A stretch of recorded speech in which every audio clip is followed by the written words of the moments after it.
Governor DeWine warns we may be in for some rough months ahead. Laura Queso takes a look at how well prepared we are for what could be next.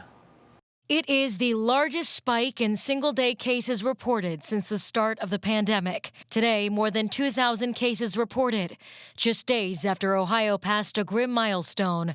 Now, more than 5,000 deaths. Each one of these lives is precious. Each one a face with a family with a future cut short. Well, it's certainly been disturbing to watch over the last week the numbers gradually start to climb. And it's going to continue to do that, unfortunately, over the next month or so. Dr. Kristen England, infectious disease expert at the Cleveland Clinic, says we are seeing more cases in young people who are, for the most part, staying out of hospitals. But it's when it spreads to the older folks that we could see admissions rise. It is going to get worse, and it would take a significant lockdown to make any kind of a change at this point in time. But I think we can all try to be very cautious in the kind of environments and social environments that we're in right now, especially going into the holidays. The governor wants to see at least 85% of the state wearing masks. He says some counties are seeing a dip in mask wearing. What really is at stake is all the things we value.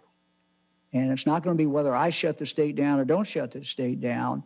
If the outbreak is so bad that you can't put teachers in a classroom, that you can't put students in a classroom, these kids will be learning remotely.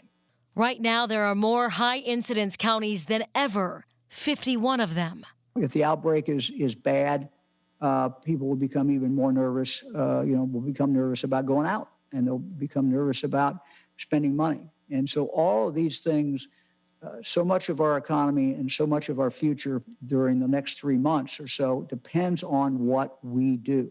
He says what we can do now is not give up. As of now, hospitals like the Cleveland Clinic have room for patients. The goal is to keep it that way.